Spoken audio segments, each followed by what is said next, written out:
Jemaat yang dikasihi Tuhan, sebelum kita memulai ibadah pada pagi hari ini, kami mengundang jemaat untuk melaksanakan saat teduh secara pribadi di tempat masing-masing.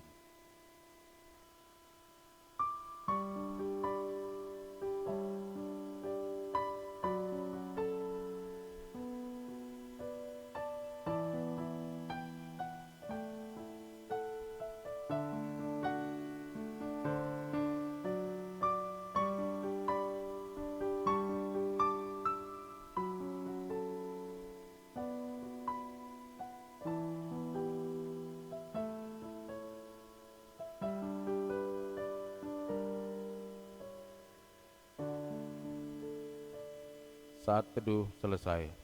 Shalom dan selamat pagi jemaat yang Tuhan Yesus kasihi. Pagi ini kita akan beribadah dalam rangka memperingati kenaikan Tuhan Yesus ke surga dengan tema bersaksi bagi kemuliaan Kristus. Dengan pelayan firman Pendeta Ridwan PM Sihombing. Adapun informasi warta yang lainnya dapat saudara lihat di warta yang telah kami kirimkan bersama dengan liturgi ibadah minggu ini melalui WA Group Teman Imkop dan melalui Facebook Teman Immanuel. Kami mohon saudara-saudara dapat membaca dan memperhatikannya. Kami berharap jemaat dapat mengikuti ibadah pada hari ini dengan penuh gembira dan bergairah, sebagaimana kita melakukannya di dalam gedung gereja. Selamat beribadah, Tuhan Yesus memberkati kita semua.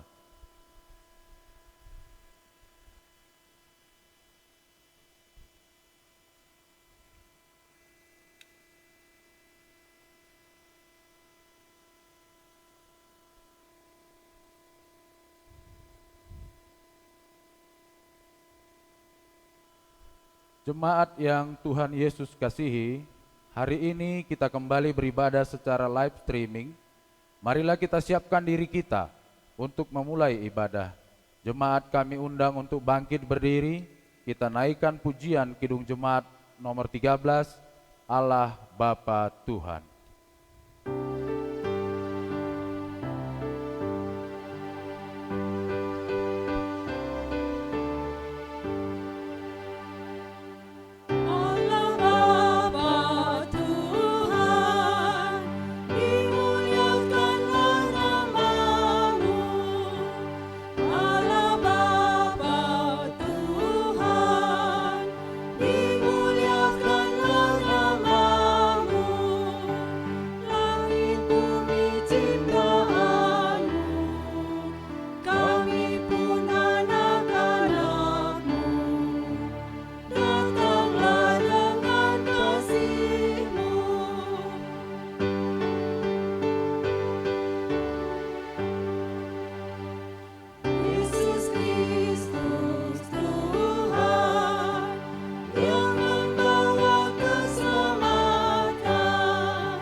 Ibadah hari ini berlangsung dalam pertolongan Tuhan, Sang Pencipta langit dan bumi, dan yang tak pernah meninggalkan perbuatan tangannya. Amin.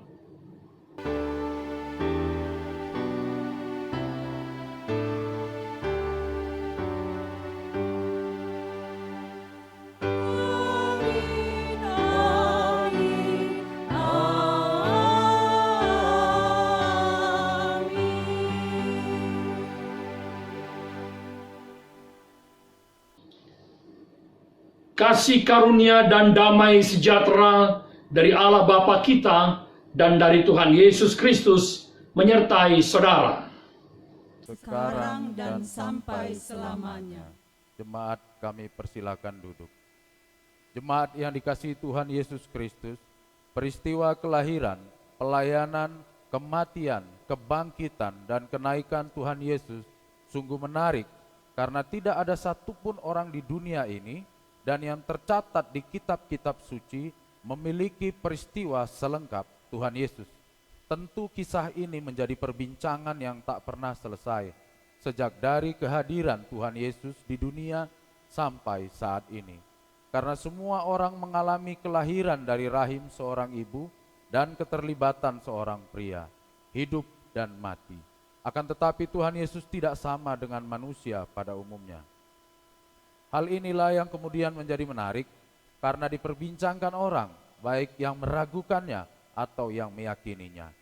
Sebagai orang percaya tentu kita mengimani bahwa rangkaian hidup Tuhan Yesus di dunia adalah hal yang diliputi misteri ilahi yang tak dapat dijelaskan secara ilmu pengetahuan, tetapi hanya dapat diyakini dengan iman.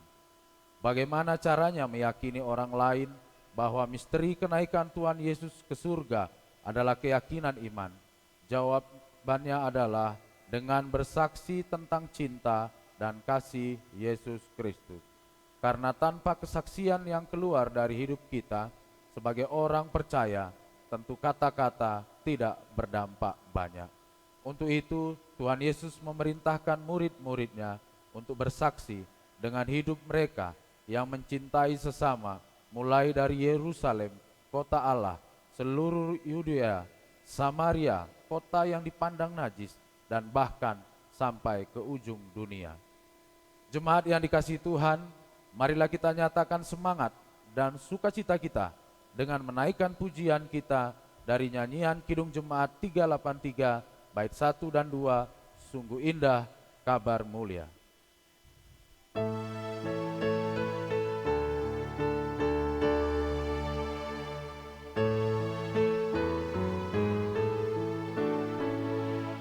Sungguh indah kabar mulia, hai percayalah, Yesus Kristus tak berubah selama-lamanya.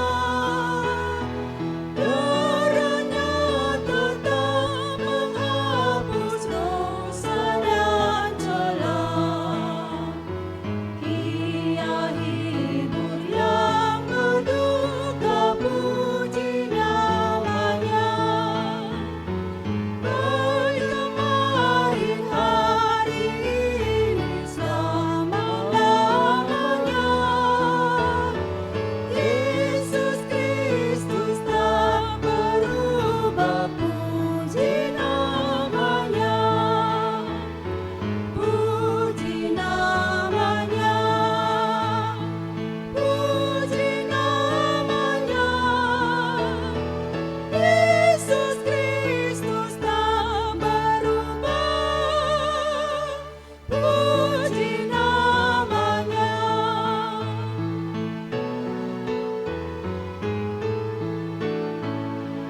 Ia cari yang berdosa, cari di kampung. Datanglah, rendahkan hati, serahkan dirimu. Dulu kala ia sambut orang bercela, kini kita pun disambut, diampuninya. Baik kemarin, hari ini, selama-lamanya. Yesus Kristus tak berubah, puji namanya. Puji namanya, puji namanya. Yesus Kristus tak berubah,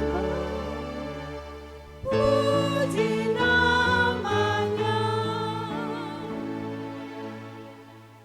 Jika kita berkata bahwa kita tidak berbuat dosa, maka kita menipu diri kita sendiri, dan kebenaran tidak ada di dalam kita. Jika kita mengaku segala dosa kita, maka Ia adalah setia dan adil, sehingga Ia akan mengampuni segala dosa kita dan menyucikan kita dari segala kejahatan. Jika kita berkata bahwa kita tidak ada berbuat dosa, maka kita membuat Dia menjadi pendusta dan firman-Nya tidak ada di dalam kita. 1 Yohanes 1 ayat 8 hingga 10. Karena itu marilah kita bersama-sama mengakui dosa kita di hadirat Allah kita, diawali dengan pengakuan dosa secara pribadi di dalam hati kita masing-masing.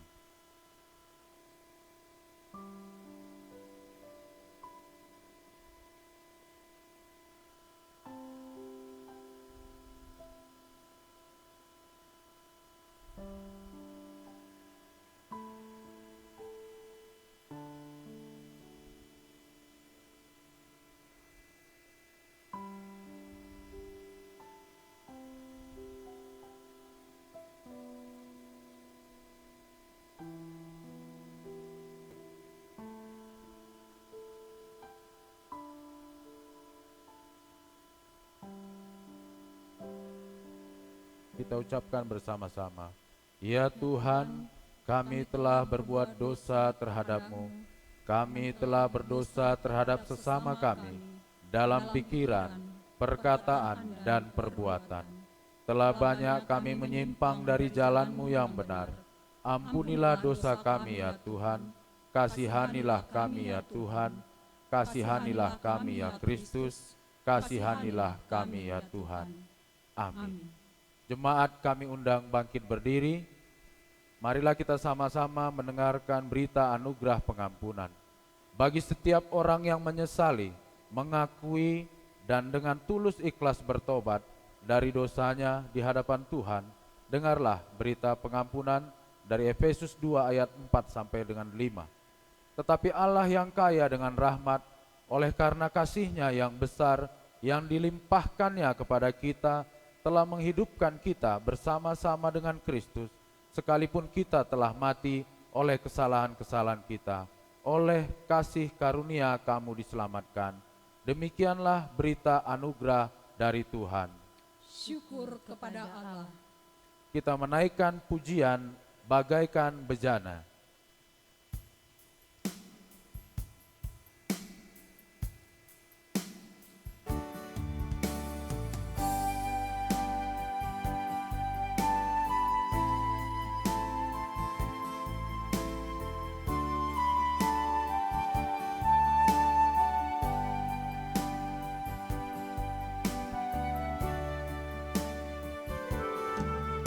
Bagaikan bejana siap dibentuk, demikian hidupku di tangan-Mu. Dengan urapan kuasa Roh-Mu, ku dibaharui selalu. Jadikanku alat dalam rumah-Mu, inilah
Jemaat kami persilakan duduk.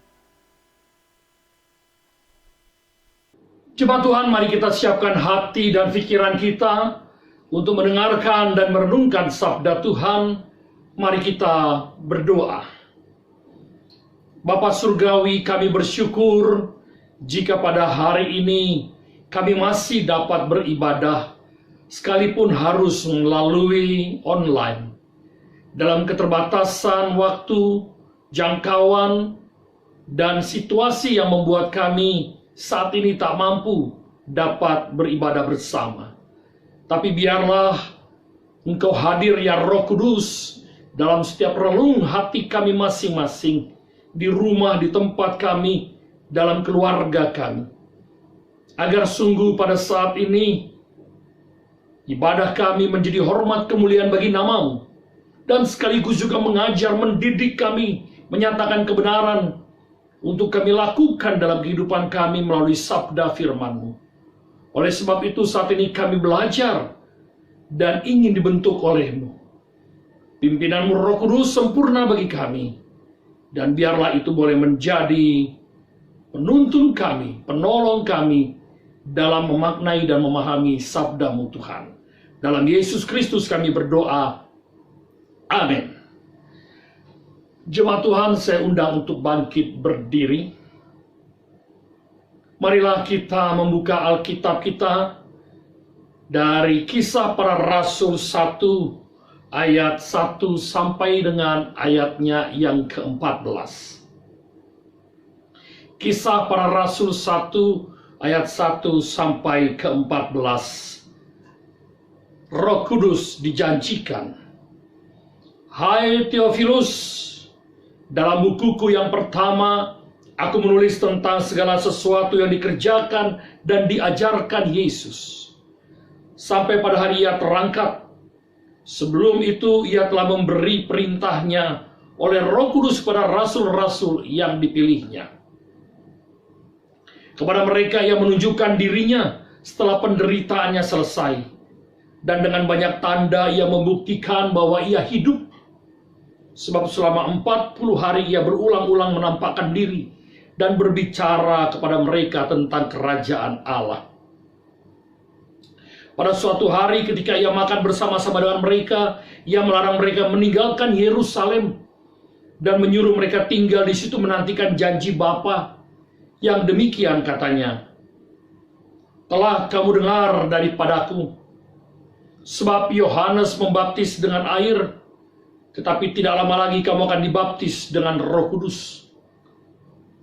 Maka bertanyalah mereka yang berkumpul di situ, Tuhan, maukah Engkau pada masa ini memulihkan kerajaan bagi Israel? Jawabnya, Engkau tidak perlu mengetahui masa dan waktu yang ditetapkan Bapa sendiri menurut kuasanya. Tetapi kamu akan menerima kuasa kalau Roh Kudus turun atas kamu. Dan kamu akan menjadi saksiku di Yerusalem dan di seluruh Yudea dan Samaria dan sampai ke ujung bumi. Sesudah Ia mengatakan demikian, terangkatlah Ia disaksikan oleh mereka, dan awan menutupinya dari pandangan mereka. Ketika mereka sedang menatap ke langit, waktu Ia naik itu, tiba-tiba berdirilah 2 orang yang berpakaian putih dekat mereka, dan berkata kepada mereka, Hai orang-orang Galilea, mengapakah kamu berdiri melihat ke langit? Yesus ini yang terangkat ke sorga meninggalkan kamu, akan datang kembali dengan cara yang sama seperti kamu melihat Dia naik ke sorga. Maka kembalilah rasul-rasul itu ke Yerusalem dari bukit yang disebut Zaitun, yang hanya seperjalanan sabat jauhnya dari Yerusalem. Setelah mereka tiba di kota, naiklah mereka ke ruang atas tempat mereka menumpang. Mereka itu ialah Petrus dan Yohanes, Yakobus dan Andreas, Filipus dan Thomas, Bartolomeus dan Matius, Yakobus bin Alfeus, dan Simon orang Zelot, dan Yudas bin Yakobus. Mereka semua bertekun dengan sehati dalam doa bersama-sama dengan beberapa perempuan serta Maria, ibu Yesus, dan dengan saudara-saudara Yesus. Demikianlah firman Tuhan. Yang berbahagia adalah kita yang mendengarkan, memelihara, dan melakukan kehendak Tuhan. Amin.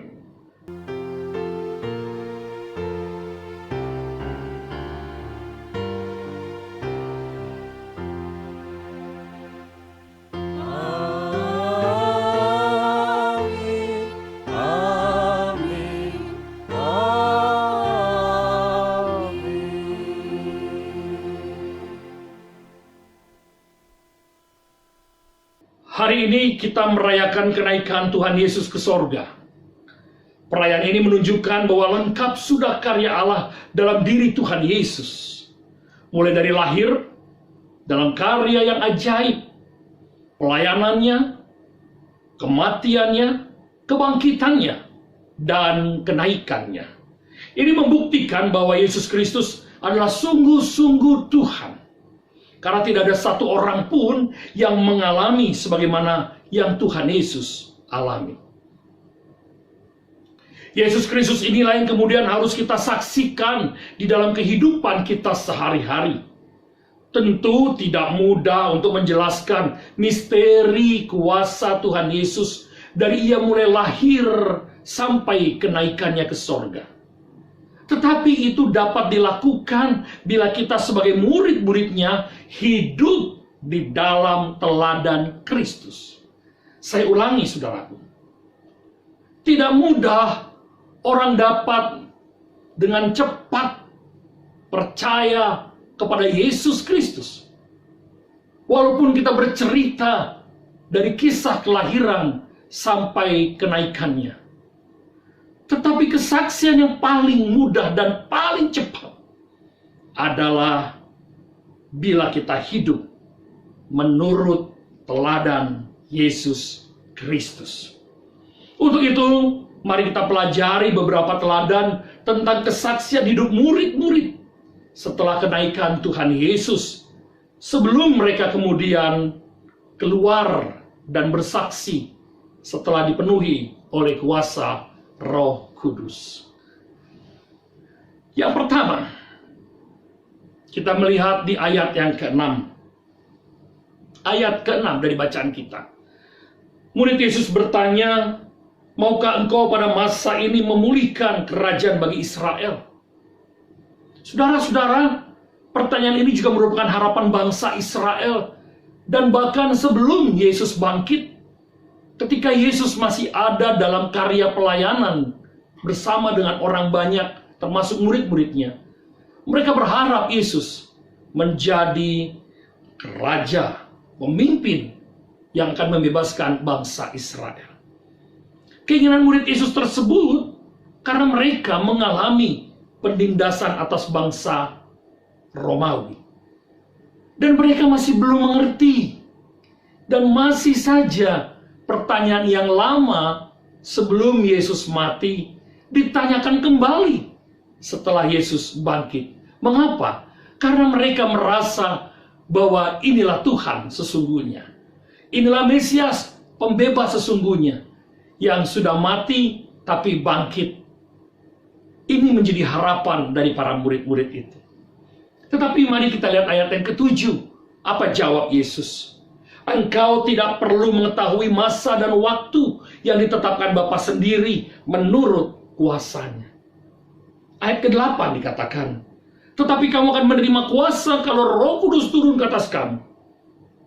Dan kamu akan menjadi saksiku di Yerusalem dan di seluruh Yudea dan Samaria dan sampai ke ujung bumi."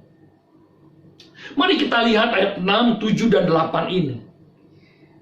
Ketika mereka meminta Yesus untuk menjadi pemimpin mereka, membebaskan mereka dari tentara dan juga jajahan Romawi, Yesus berkata, "Itu bukan urusanmu. Urusanmu adalah bersaksi. Nantikan Roh Kudus yang akan menyertaimu, mendampingimu. Itu urusanmu."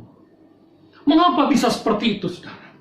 Karena murid-murid hanya melihat pada skop lokal mereka. Israel dijajah Roma.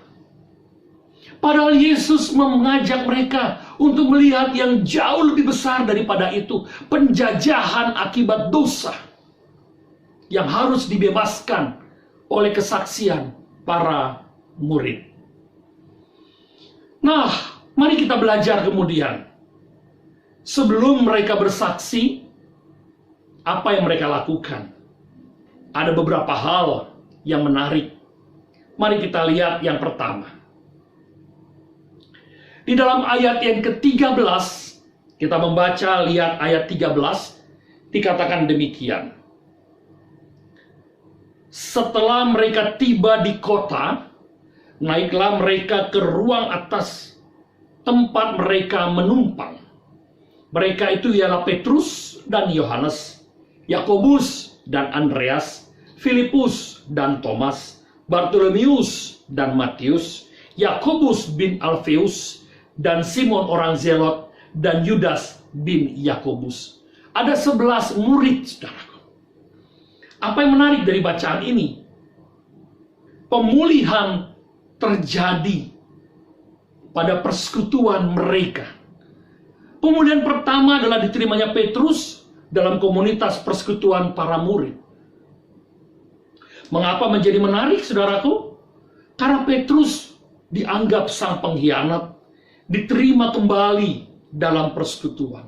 Tidak hanya itu, murid-murid yang lain juga yang kocar-kacir lari kemana-mana ketika Yesus disesah, bahkan disalibkan, kembali berkumpul dalam satu semangat untuk menantikan kuasa Roh Kudus yang akan mengutus mereka untuk pergi bersaksi.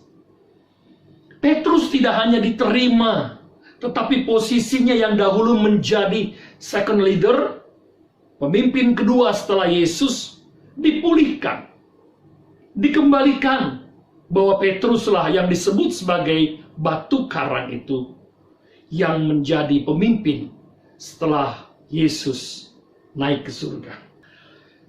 Petrus tidak dicurigai, tidak dikucilkan, tidak dibuang. Demikian juga murid-murid yang lain. Mereka menyadari bahwa mereka punya kesalahan masa lalu mereka. Yang dulunya pergi kocar-kacir lari entah kemana, saat ini mereka bersama berkumpul kembali. Jadi bukan hanya Petrus yang bersalah, tapi semua bersalah. Dan mereka menyadari itu. Dan mereka kemudian mengikuti perintah Yesus untuk menantikan kuasa Roh Kudus. Yang pertama kita pelajari, sebelum mereka bersaksi, mereka dipulihkan dalam relasi kebersamaan. Tiada yang benar, tiada yang salah. Semua bisa bersalah, tapi juga bisa benar. Karena pada saat itu situasi sedang dalam kondisi yang genting. Nah, tidak hanya diterima oleh para murid, melainkan Petrus menunjukkan sebuah perubahan. Demikian juga murid-murid yang lain menunjukkan sebuah perubahan. Yang dulunya pengecut, yang dulunya penakut, Petrus kemudian menjadi pemberani. Dan murid-murid yang lain juga mengalami hal yang sama. Yang dulu ketika mereka melihat Yesus ditangkap, disesah dan disalibkan, mereka kocar-kacir. Tapi sekarang mereka sedang menunjukkan keberanian dan semangat mereka. Kenaikan Tuhan Yesus telah memberikan pemulihan bagi para murid dan termasuk Petrus di dalamnya. Yang kedua yang menarik, Ibu dan Bapak, saudara sekalian, mari kita lihat dan kita baca ayat yang ke-14. Mereka semua bertekun dengan sehati dan dalam doa bersama-sama dengan beberapa perempuan serta Maria, ibu Yesus, dan dengan saudara-saudara Yesus. Nah, menarik sekali Ibu dan Bapak saudara sekalian. Maria, ibu Yesus, dan saudara-saudara Yesus menerima murid-murid, termasuk Petrus sang pengkhianat. Termasuk semua murid-murid yang lari kocar-kacir entah kemana.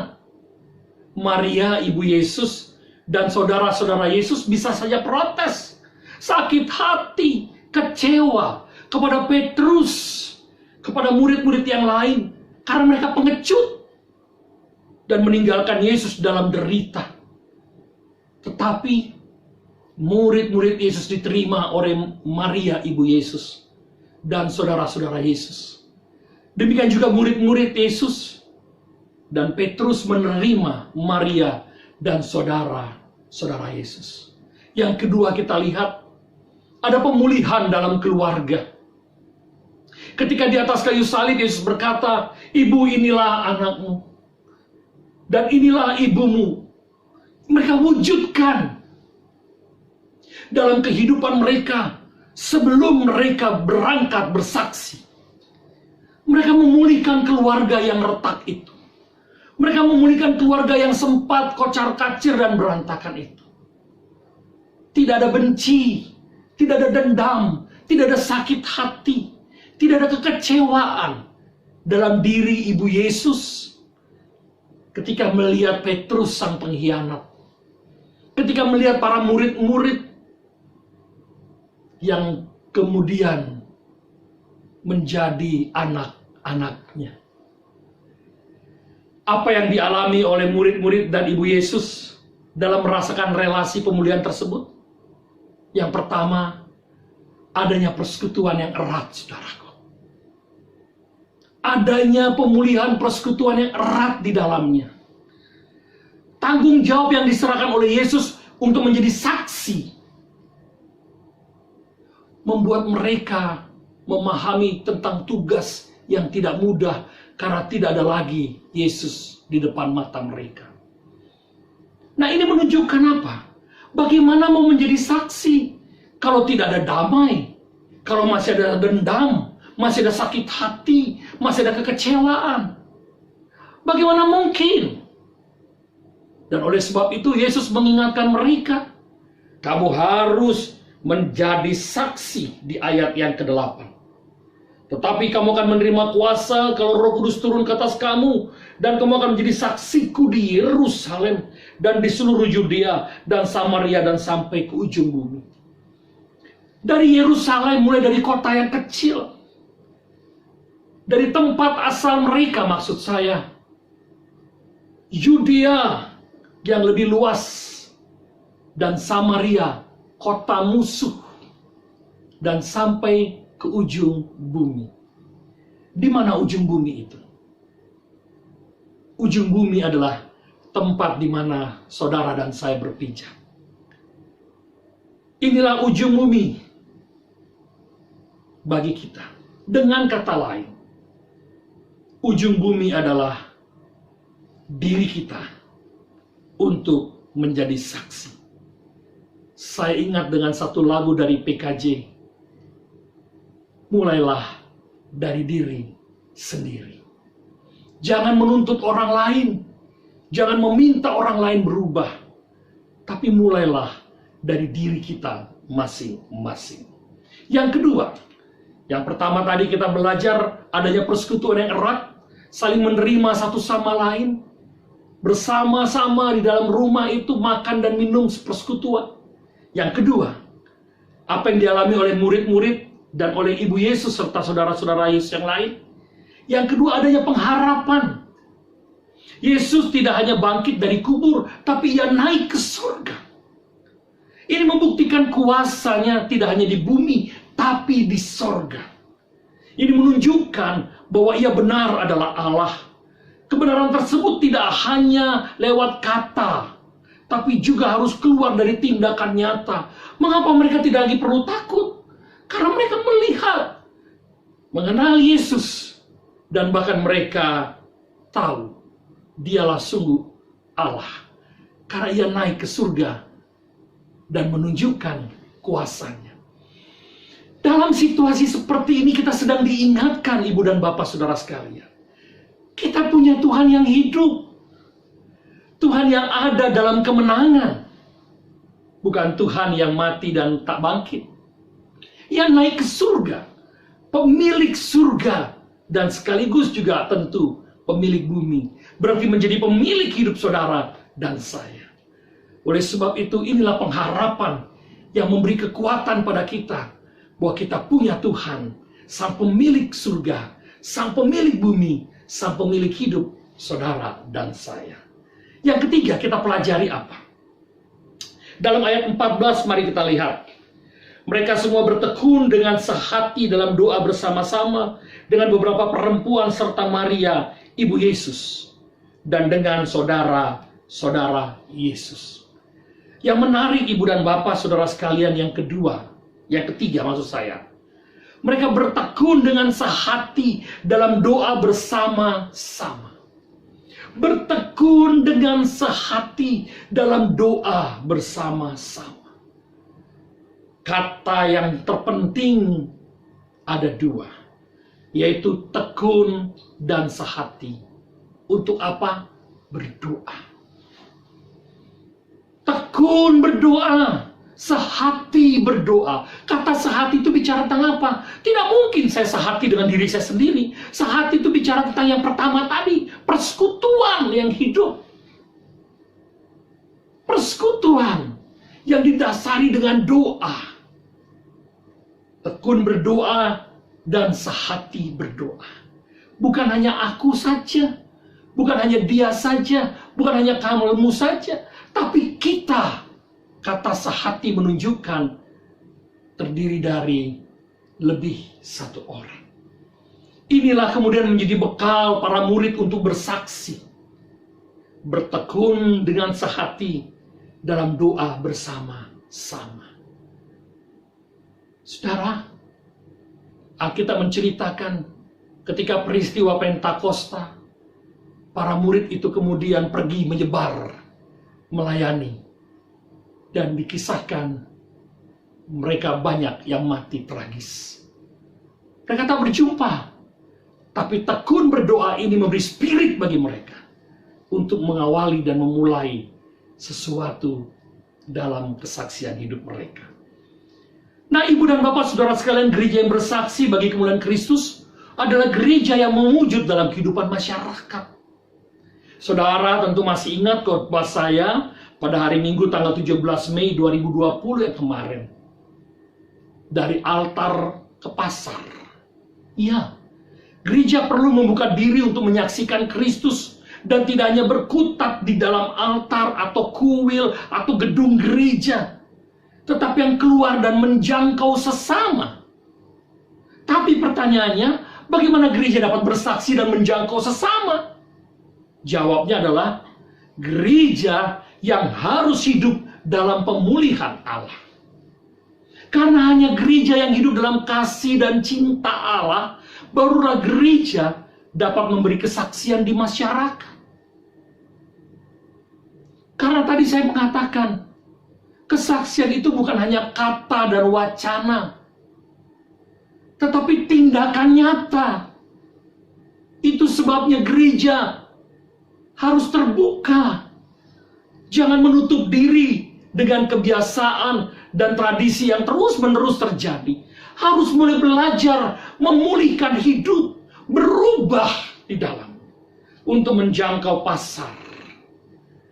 Nah, kesaksian tentang cinta kasih itu yang tadi saya katakan bukan kata dan wacana, tetapi tindakan nyata. Orang yang melihat kesaksian kita sebagaimana teladan Tuhan Yesus tentu akan memuliakan Allah. Satu contoh saya masih ingat dan saya kembali mengingatkan saudara dengan kisah ini. Kesaksian ketika ada sekelompok orang dari gereja, dari komunitas Kristen, berbagi sembako di tengah-tengah situasi pandemi virus COVID-19 ini. Mereka menyasar beberapa tempat-tempat ibadat, lingkungan-lingkungan kumuh.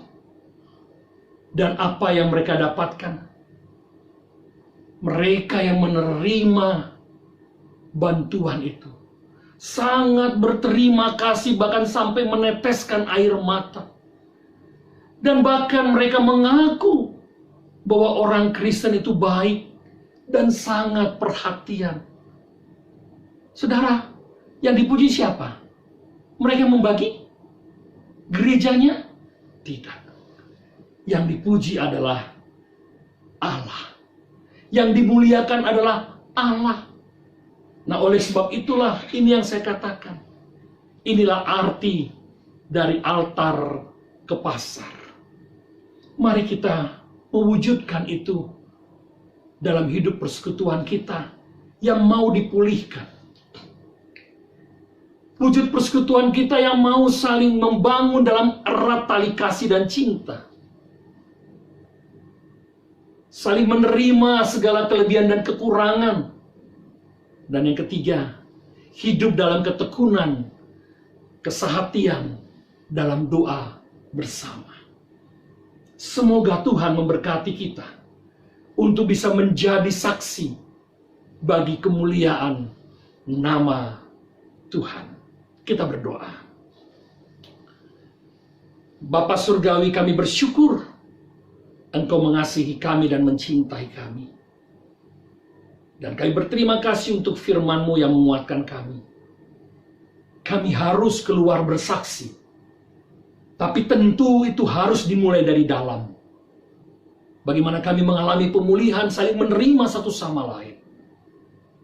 Saling mengasihi sebagai persekutuan. Melupakan masa lalu dan menatap ke depan. Tekun dan sehati dalam doa. Barulah kemudian para murid bersaksi tentang kasih cinta Tuhan. Dan itulah yang ingin kami terapkan dalam hidup kami. Agar kami memuliakan Allah melalui teladan hidup kami yang sudah dipulihkan. Yang hidup dalam persekutuan yang erat, sehati, dan tekun bersama-sama berdoa. Dalam nama Yesus kami bersyukur. Amin. Jemaat kami undang bangkit berdiri.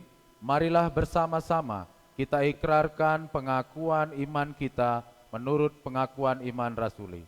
Aku percaya kepada Allah, Bapa yang Maha Kuasa, Khalid langit dan bumi, dan kepada Yesus Kristus anaknya yang tunggal Tuhan kita, yang dikandung daripada Roh Kudus, lahir dari anak darah Maria, yang menderita sengsara di bawah pemerintahan Pontius Pilatus, disalibkan, mati dan dikuburkan, turun ke dalam kerajaan maut. Pada hari yang ketiga, bangkit pula dari antara orang mati, naik ke surga, duduk di sebelah kanan Allah, Bapa yang Maha Kuasa, dan dari sana ia akan datang untuk menghakimi orang yang hidup dan yang mati. Aku percaya kepada Roh Kudus, gereja yang kudus dan am, persekutuan orang kudus, pengampunan dosa, kebangkitan daging, dan hidup yang kekal.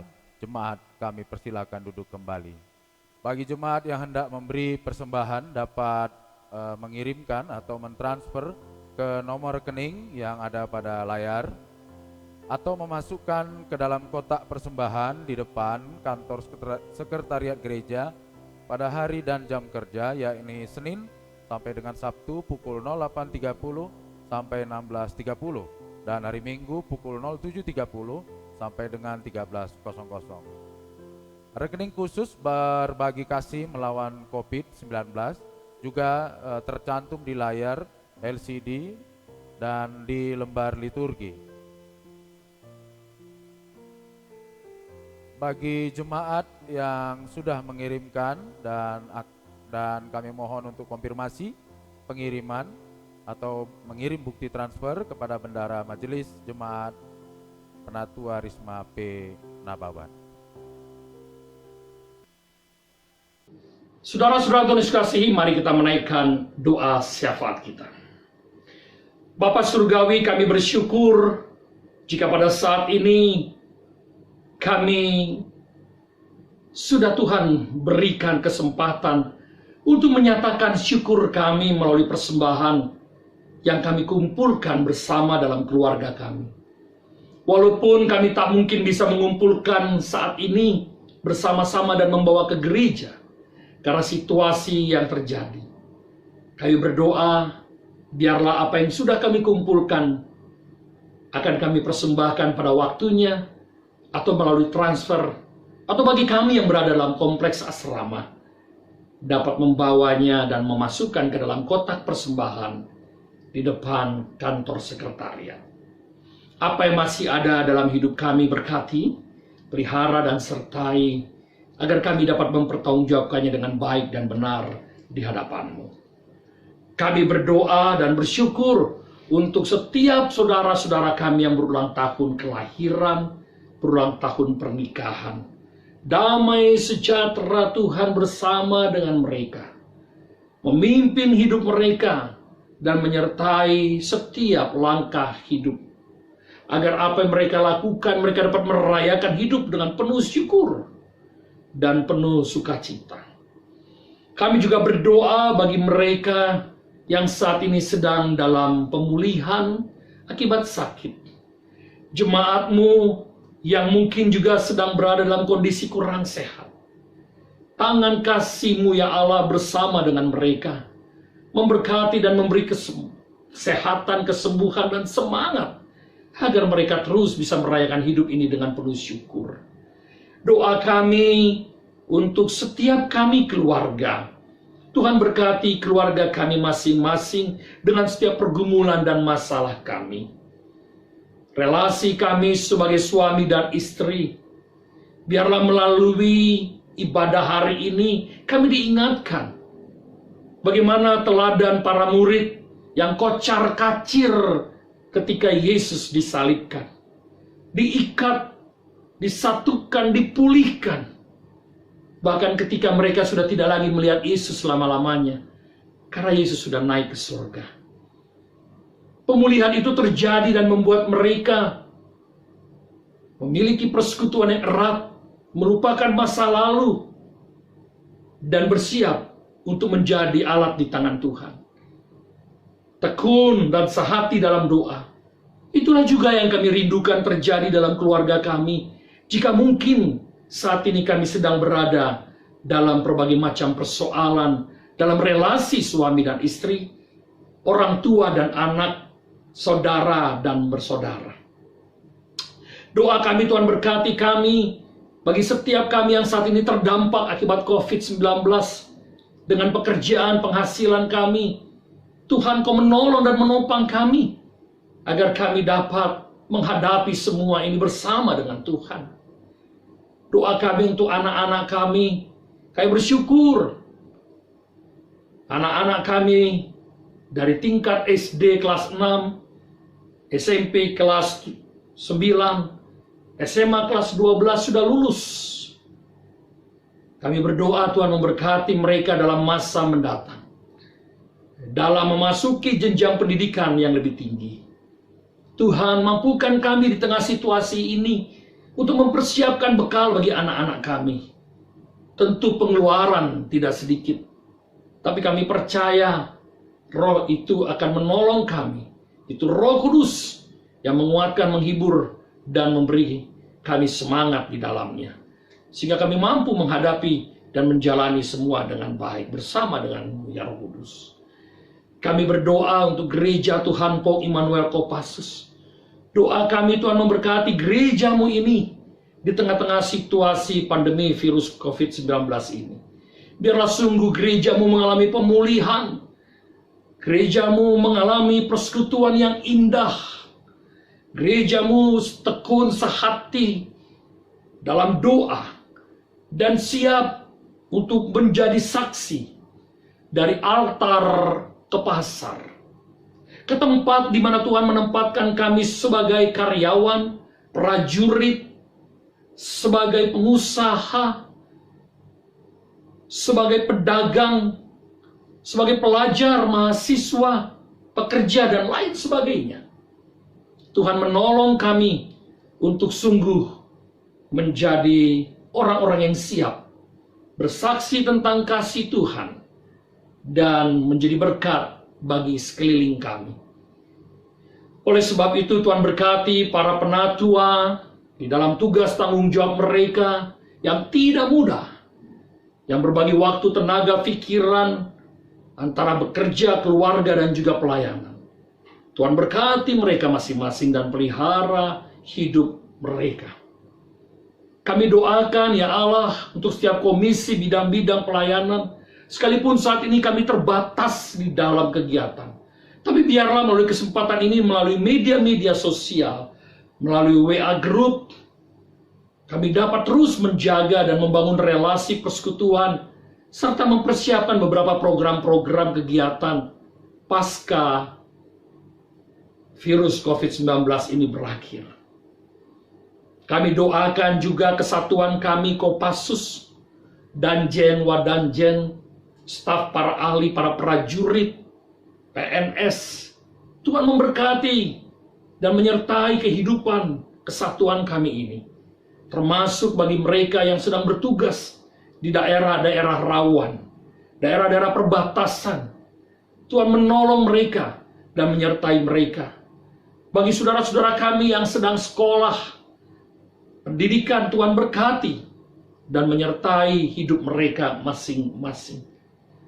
Kami menyerahkan juga ya Allah bangsa dan negara kami yang saat ini sedang terus berhadapan, bergumul, dan kami sedang berada dalam sebuah situasi yang membawa kami dalam kekhawatiran akibat COVID-19. Doa kami untuk para perawat, kami doakan dokter, para medis, dan mereka yang terlibat dalam program-program pemerintah penanggulangan bencana COVID-19. Tuhan beri hikmat para presiden, wakil presiden, para menteri, dan lain sebagainya yang terlibat, agar mereka dapat menyusun strategi untuk menyelesaikan kasus COVID-19 ini, bahkan efek yang kemudian terjadi dengan pengangguran, dengan banyaknya perusahaan yang tutup, dan tentu berdampak pada kehidupan ekonomi. Kami doakan bangsa kami dan dunia agar Tuhan menolong kami segera lepas bebas dari COVID-19 ini. Inilah ya Allah doa kami dan permohonan kami yang kami naikkan kepadamu di dalam nama Tuhan kami Yesus Kristus, yang sudah mengajarkan murid-murid-Mu berdoa yang akan kami ucapkan bersama-sama. Bapa kami yang di sorga, dikuduskanlah nama-Mu. Datanglah kerajaan-Mu. Jadilah kehendak-Mu di bumi seperti di sorga. Berikanlah kami pada hari ini makanan kami yang secukupnya. Dan ampunilah kami akan kesalahan kami, seperti kami juga telah mengampuni orang yang bersalah kepada kami. Dan janganlah membawa kami ke dalam pencobaan, tetapi lepaskanlah kami daripada yang jahat.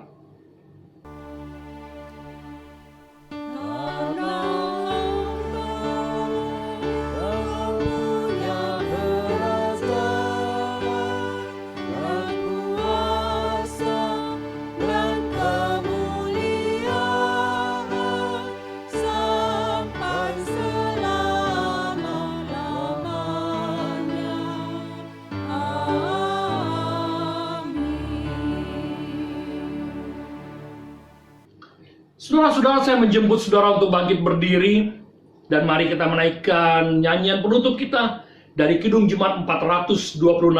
Kita harus membawa berita.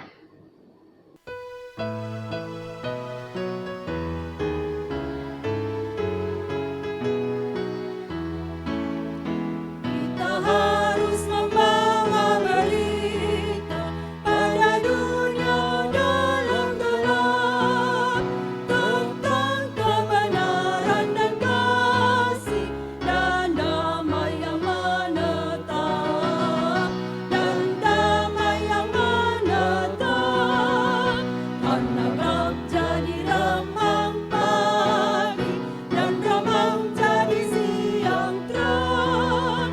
Kuasa Kristus kan nyatalah, rahmani dan cemerlang.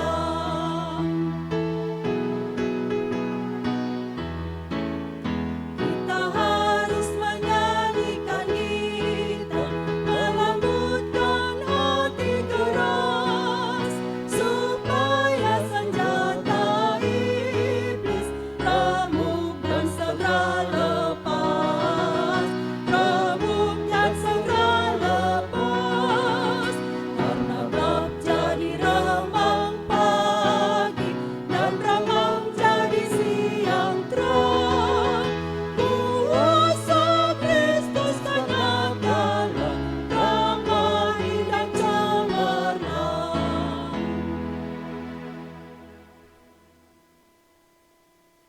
Saudara, terimalah berkat Tuhan bagimu.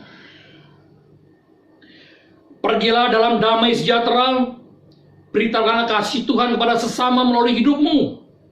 Dan ingatlah, Tuhan memberkati engkau dan melindungi engkau. Tuhan menyinari engkau dengan wajah-Nya dan memberi engkau kasih karunia. Tuhan menghadapkan wajah-Nya kepadamu dan memberi engkau damai sejahtera. Amin.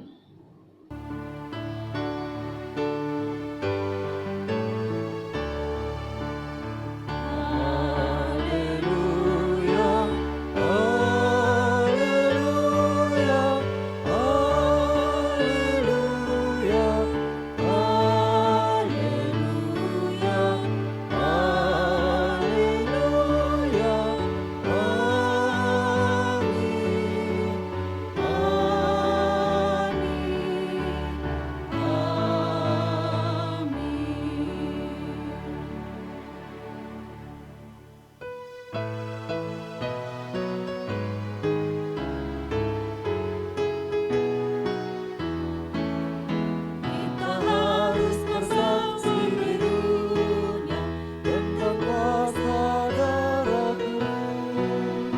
Semoga yang masih saksi terima Sang Penebus, terima Sang Penebus, karena menjadi teman pagi dan teman jadi siang terang.